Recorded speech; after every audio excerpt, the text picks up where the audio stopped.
Hey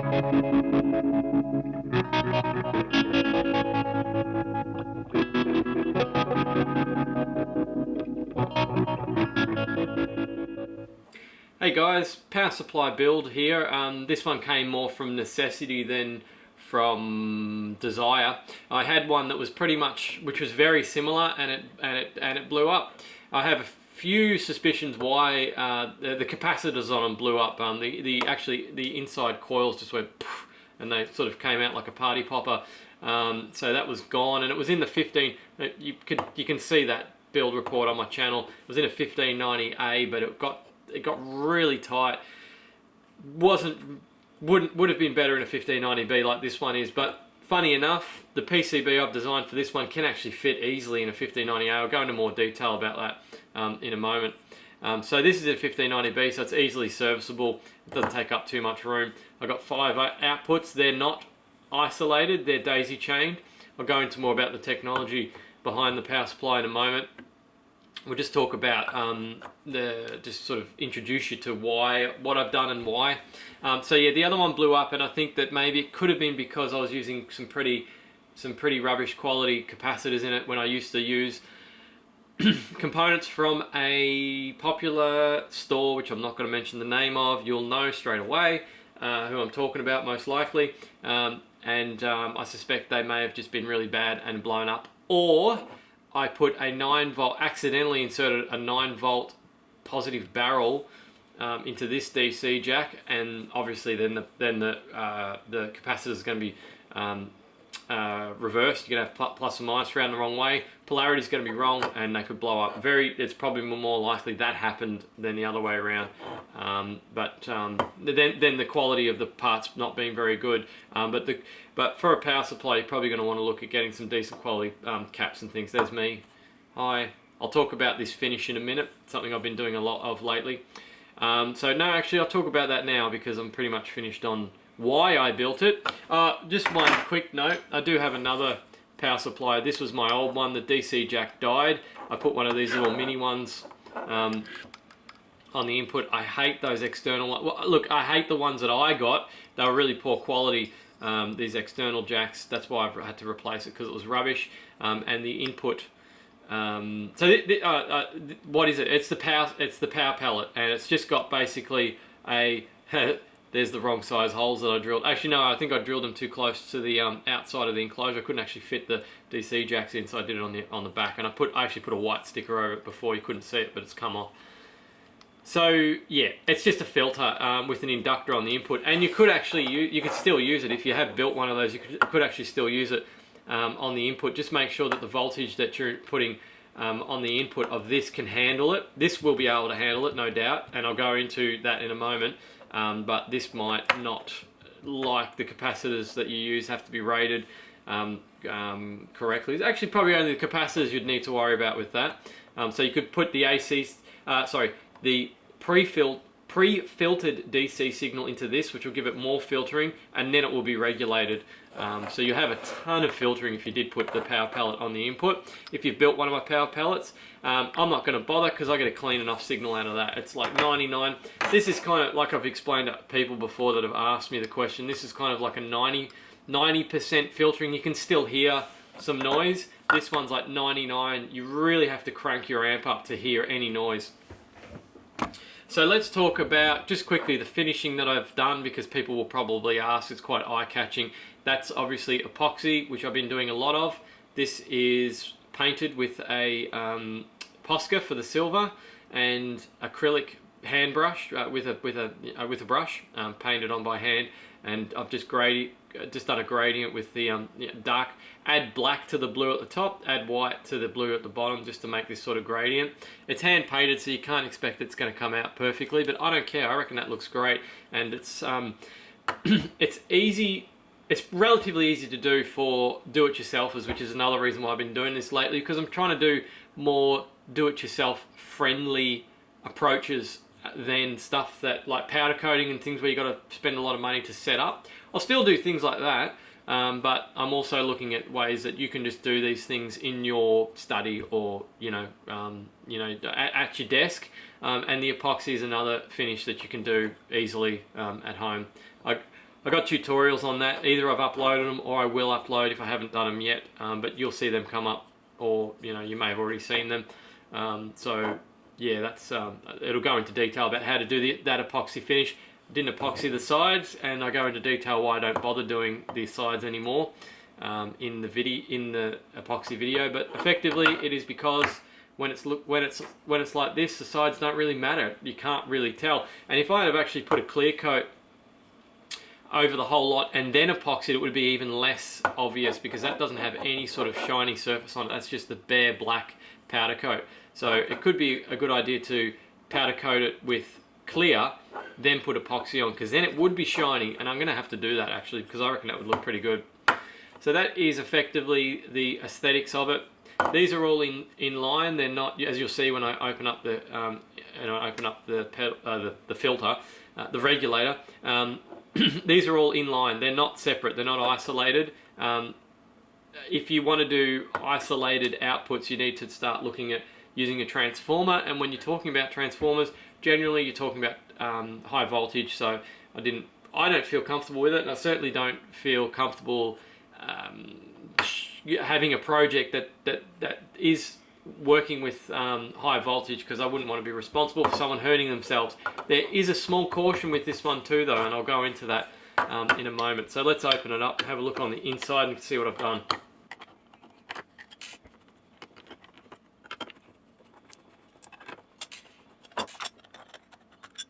So I'm thinking about releasing this as a project, this PCB, and if I do, I'm going to adjust this obviously because it's too tight. So I've got a heatsink going on here, and there's a fair amount of clearance on that. There's probably still, I mean, the lid goes up a little bit as well, so you've got probably about another 4 mil on top of that heatsink, and it's quite a large heatsink. If you can see that there, it's got a bit of material on it. And these capacitors need more room, obviously. So if I do release this as a project, I'm going to extend that out a bit. So you've got more room for the heatsink and more room for the capacitor. It needs those modifications. This is a really easy pedal to put together. Pedal, used to saying pedal. Power supply to put together. Probably took me about an hour to put together, and probably about another hour to do the aesthetics. So a couple of hours. Got myself a power supply. Again, these are in line, they're in series, so it looks like, you won't be able to tell on the PCB because they're just outputs, but they are in series. So it's effectively like having a daisy chain. One of these cables that you see all the time for powering pedals, it's just effectively like having a daisy chain like that.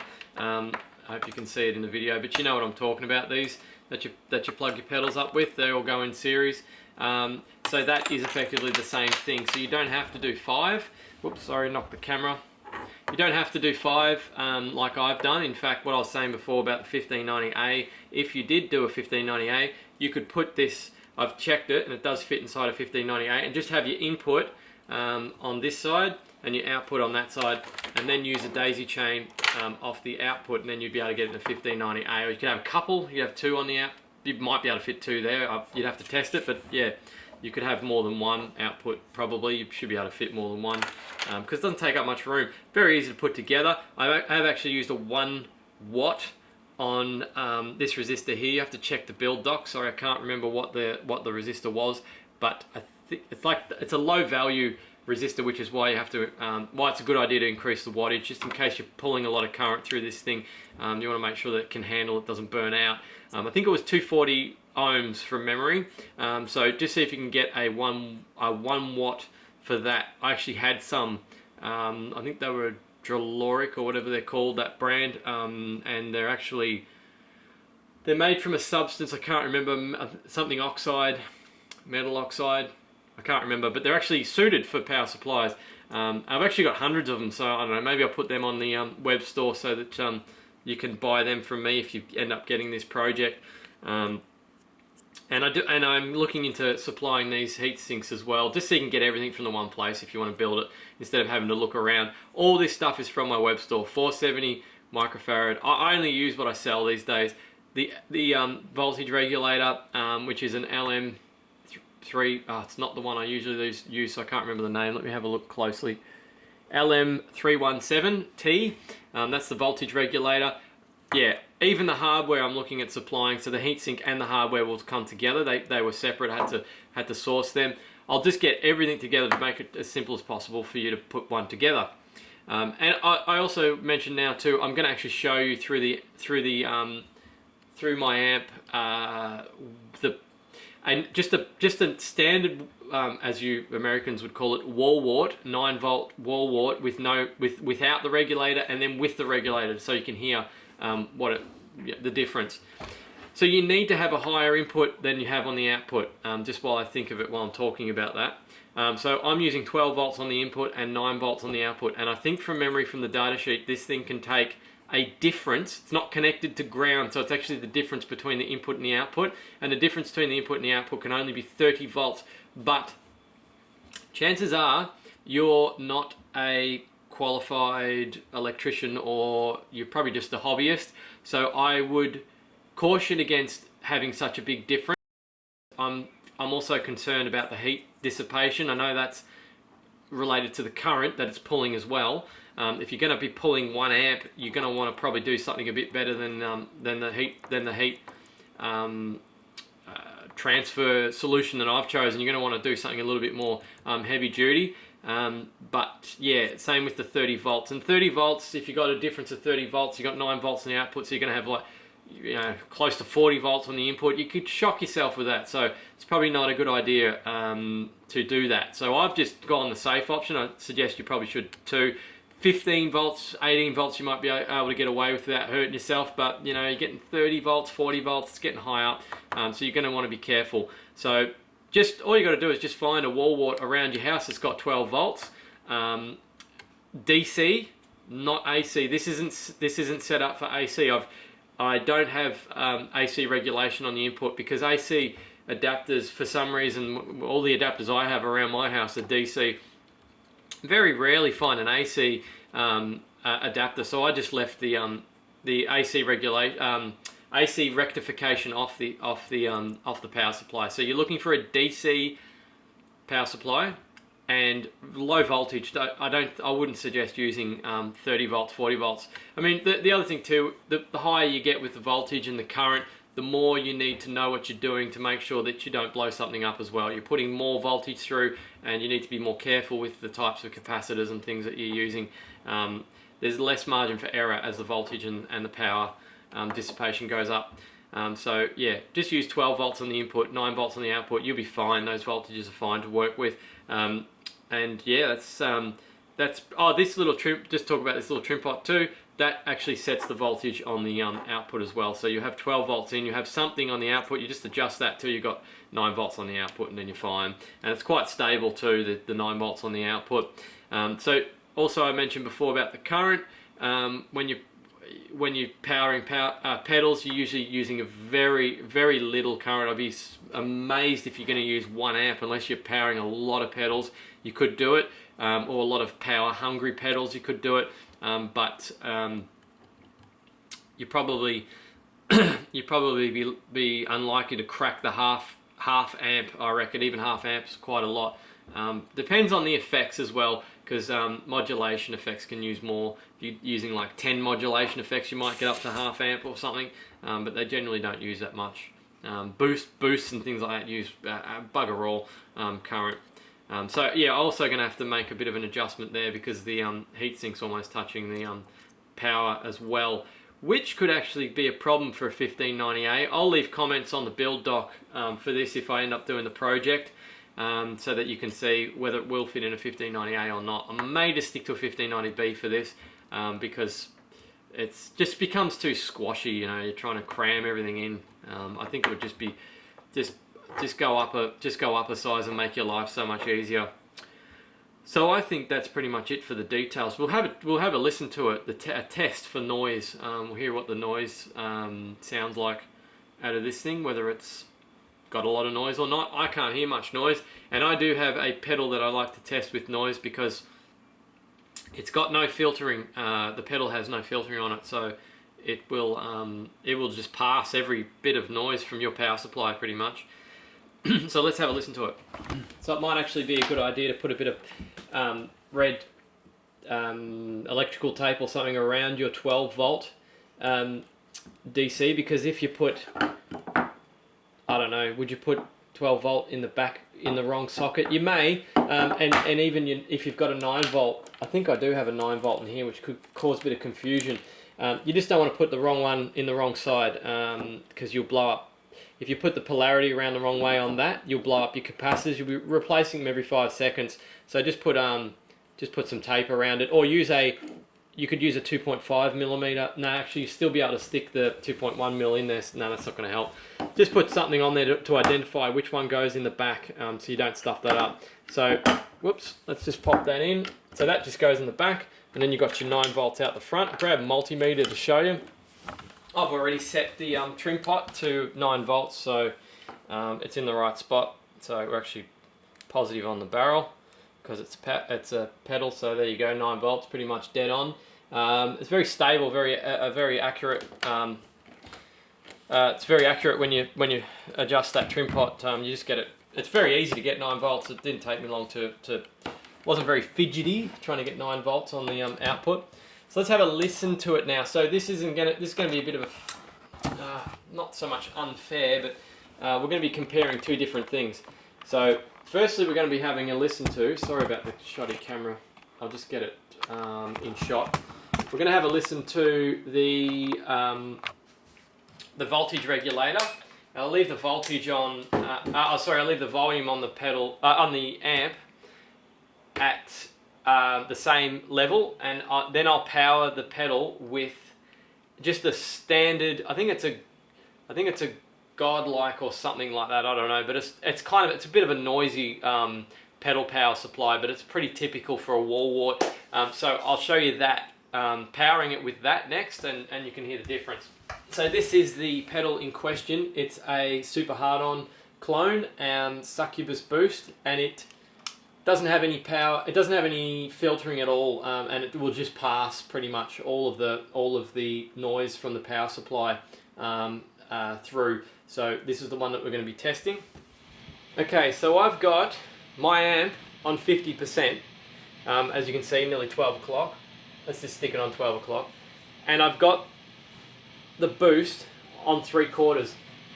That's an absolute extreme amount of boost. Like, I don't even want to touch my guitar at the moment because I've probably deafened the both of us.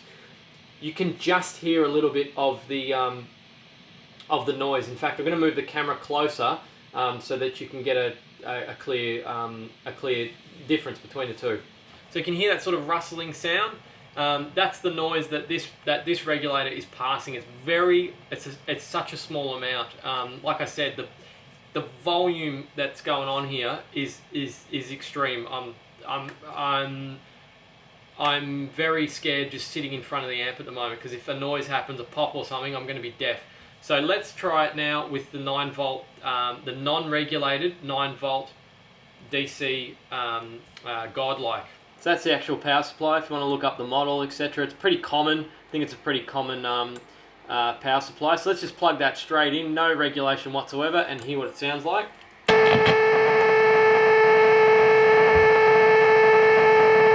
there's a slight difference with noise between the power regulator and the boost, right? Can you hear it? You may have to strain your ears a bit to hear the noise, but yeah, it's definitely there. So I think on that note, it pretty much concludes why I bothered going to so much effort to make this power supply. That wall adapter just makes so much noise. There are better ones. One spot's supposed to be quite good. It's supposed to be quite clean. So if you couldn't be bothered going to all the trouble of making this regulator, then you could just use one spot. I say all the trouble because it's actually the most easiest thing that you're going to put together. I almost say it's easier than a beginner build. You saw what was on that PCB. There's only like about 10 components. And if you don't do all those inputs, you can just do 2 holes on the enclosure. All you're going to need is 2, I think they're like 8 or 9 mil holes in the enclosure. That's it. Just drill 2 holes, put it together, you're done. It doesn't cost much either. An enclosure, the PCB, I've probably priced it maybe $5 or $6 Australian, that is. So what, $4 USD, and then you just got a handful of parts. It's probably going to cost you maybe 15 bucks. And it's clean, it's very clean. I love it, it's really good. That's why I went to all the trouble of making it, because once my other one died, I just have to do something about this power situation. Power pellet is good, but it doesn't filter out everything. You still get some noise, and I can't stand noise and junk coming through when I'm trying to use a pedal. It's very frustrating, as I'm sure it is for you too. Thanks for watching this video. It's probably gone on long enough. Hope you got something out of it. Maybe you found it entertaining, maybe you learned something, or maybe you've just decided that you are a bit like me and you have decided that enough is enough and you're going to build a power regulator, whether it be mine or somebody else's. Please do it. Your life will be much happier, a much happier place for everybody. Thanks for watching. Cheers, dudes.